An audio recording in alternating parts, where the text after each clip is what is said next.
If your gas water heater is giving you a hard time, it can be frustrating.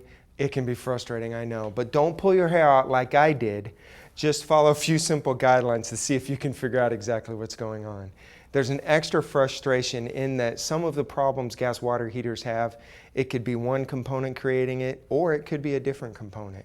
But in general, the guidelines we look for out in the real world, we'll start with the TPR valve. If it's leaking or dripping or running and there's no issue of the temperature being set too high, which is a common method, the other thing you'll look for is too high of a water pressure. If it's over 80 psi, check that the spigot with a pressure gauge like this, then it's too high. You'll need to install a water regulator and make sure that gets brought down to 60, 65, 70, somewhere in there, and you'll probably see that TPR valve behaving again. Now you may still need to replace it because it might have damaged it beyond control, but just flipping it open and closing it a couple times can sometimes reseal it up and save that particular part.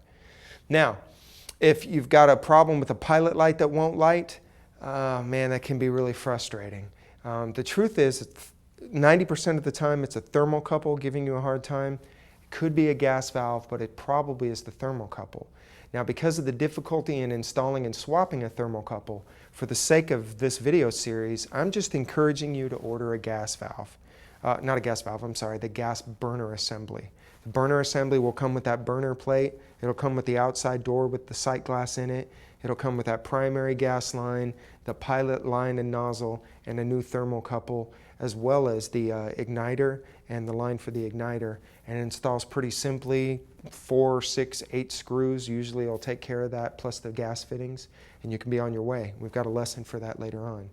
Now, if you're having a problem with no hot water or irregular hot water, or the pilot being irregular, sometimes those things can be traced back to the gas valve. If you think it might be your gas valve, consider calling the manufacturer. There's usually a number located on its ID plate, and discuss it with them. But if you're going to conquer that problem, changing a gas valve is not as hard or scary as it sounds. We've also got a method for you to watch and take care of that as well. The last thing you might have a problem with is a potential for uneven flame or irregular heating. Now, I know the irregular heating sometimes can be caused by a gas valve also, but the uneven flame especially, where it's not all a nice solid blue, maybe there's way too much yellow in it.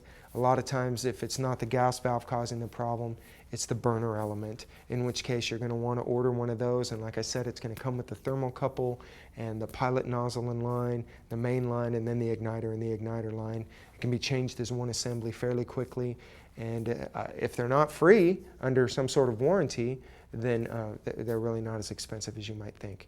Those are the main things that you might experience as a problem with the gas water heater and the directions you need to go to get them repaired, okay? Are you excited? Are you psyched? Are you ready to tackle that problem? Okay, go get it finished up.